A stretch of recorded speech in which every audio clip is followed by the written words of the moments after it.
Welcome to the Danny Clinkscale Reasonably Irreverent podcast. Insightful and witty commentary, probing interviews, and detours from the beaten path. Welcome to Kansas City Profiles, presented by Easton Roofing. You know, it's a pleasure to do these each and every week here on the Danny Clinkscale Reasonably Irreverent podcast.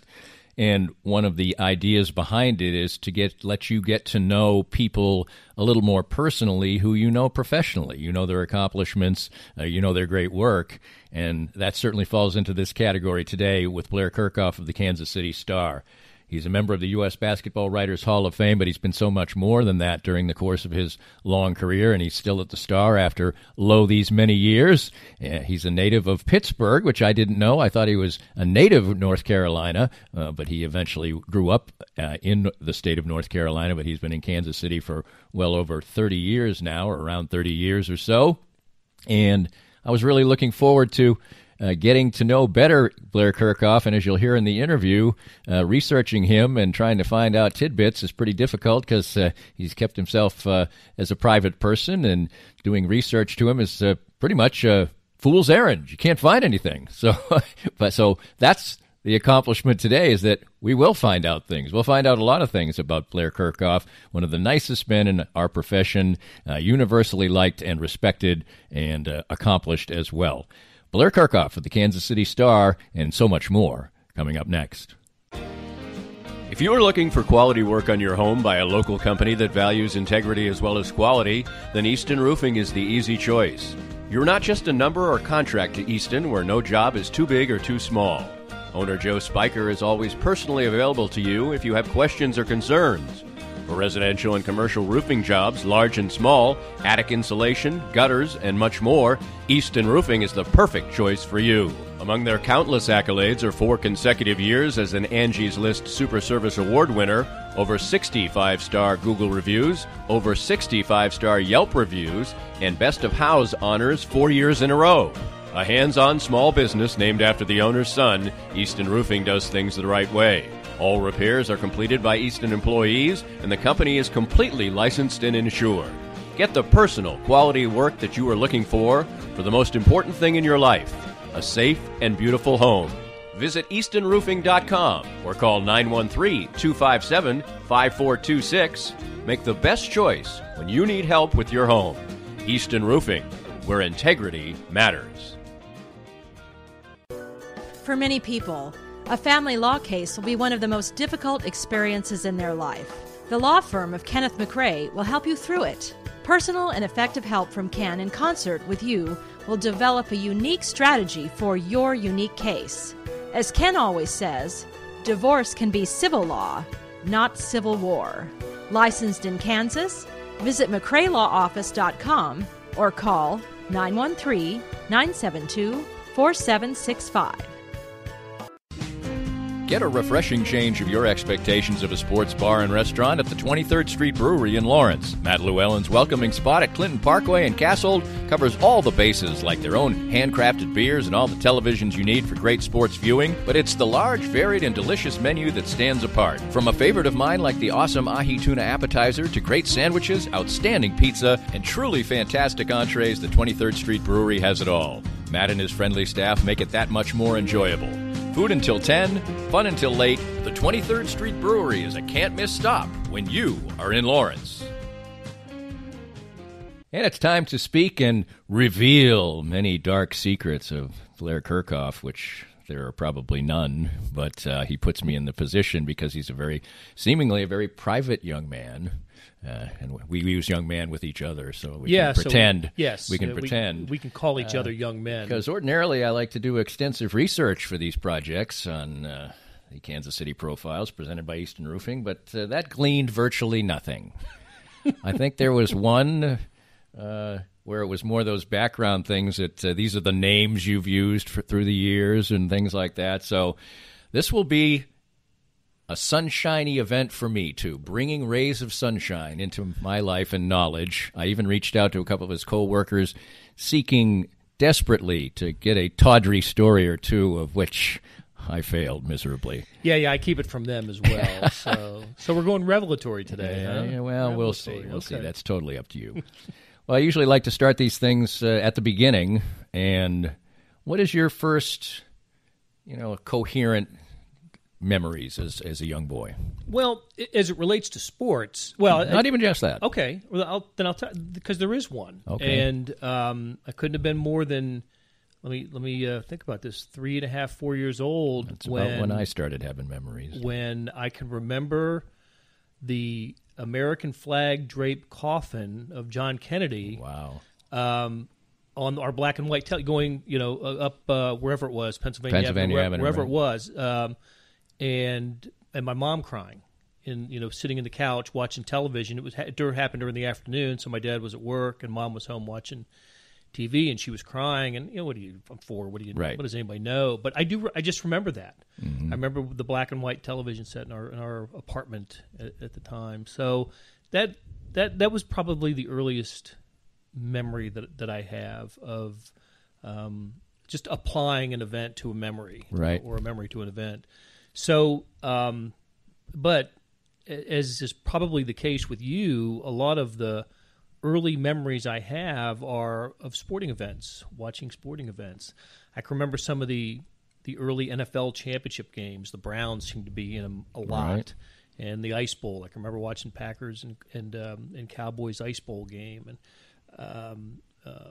but yeah, that was watching sports. That's something my dad and I got to do together. And I have a little brother, and we would watch sports on television from an early age. And you wonder where interest in sports comes from. I think for me it traces back to just those earliest days, and having the fact that we had a favorite team. I was born in Pittsburgh, Pennsylvania. Okay. And so I always tell people. How soon did you move to Carolina? Well, I'll tell you, when I was 6, we moved from Pittsburgh to Cherry Hill, New Jersey, outside of Philadelphia, and right. We're there for about 2.5, 3 years. And I remember I was in the 4th grade when we moved to North Carolina. Okay. So in Pittsburgh long enough to be aware of Steelers and Pirates.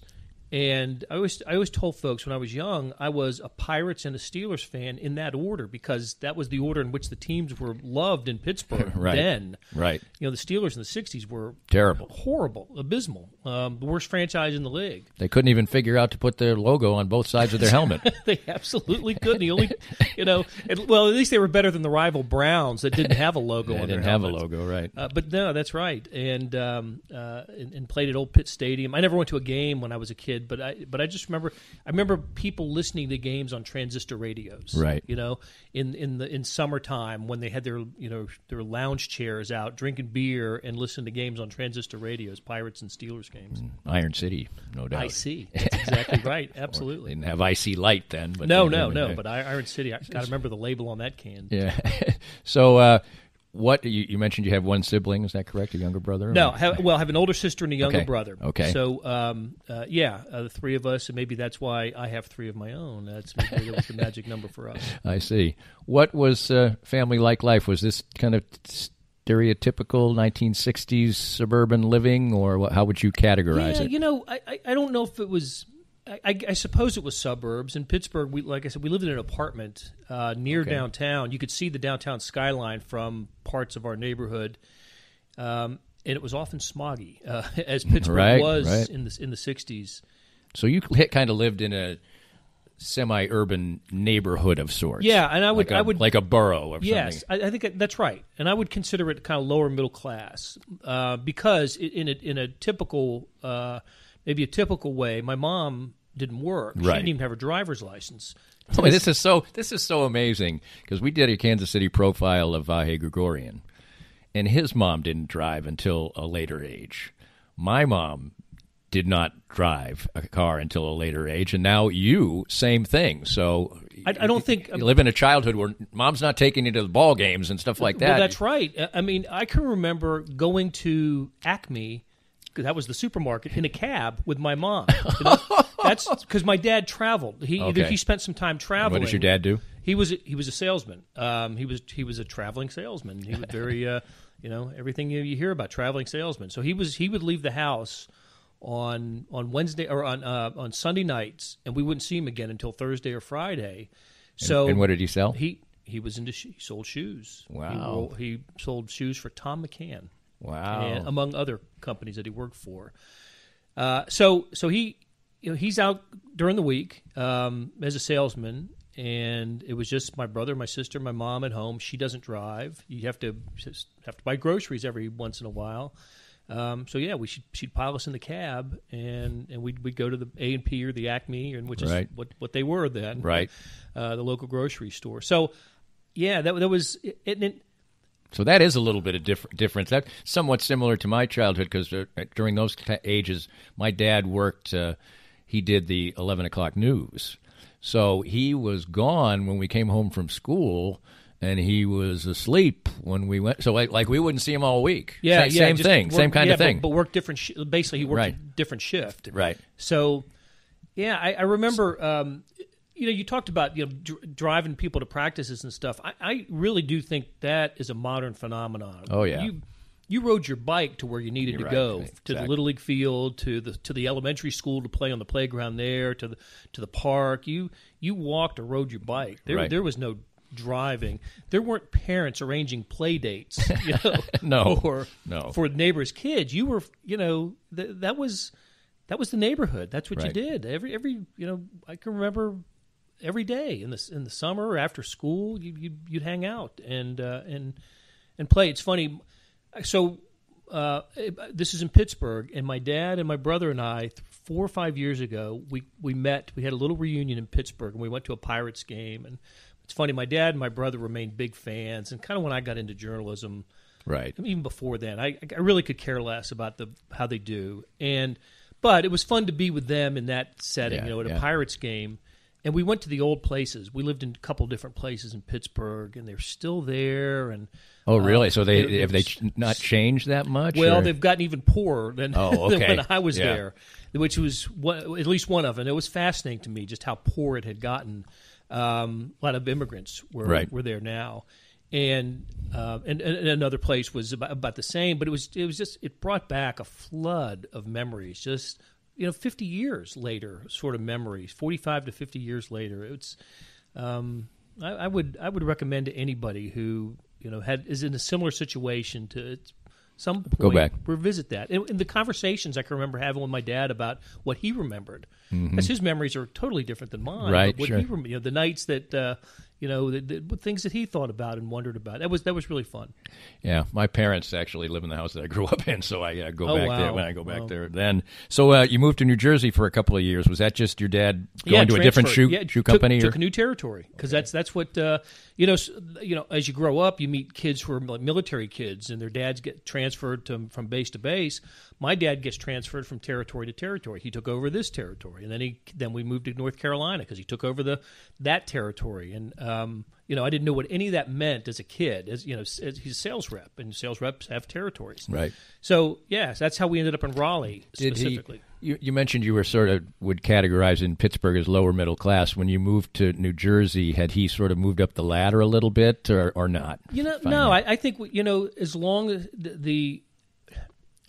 I guess I think about it this way. My mom never worked, so we were never a dual income household. Right. It was just his income, and the more I've thought about it, where and kind of how we live never seemed to be that important, And who knew it was middle class or lower middle class as you're growing up in it? All I knew was I had a bedroom. We ate. We ate 3 meals a day. Right. Went to school. The school bus took us to school and back. I had an apartment complex where there was a pool and a basketball court. Now, who could ask for anything more when you're a kid? And I'll tell you what, it wasn't until I got to high school that you started seeing people or mingling with kids who had come from different parts of the town, of the city. Right. And this is in Raleigh, North Carolina.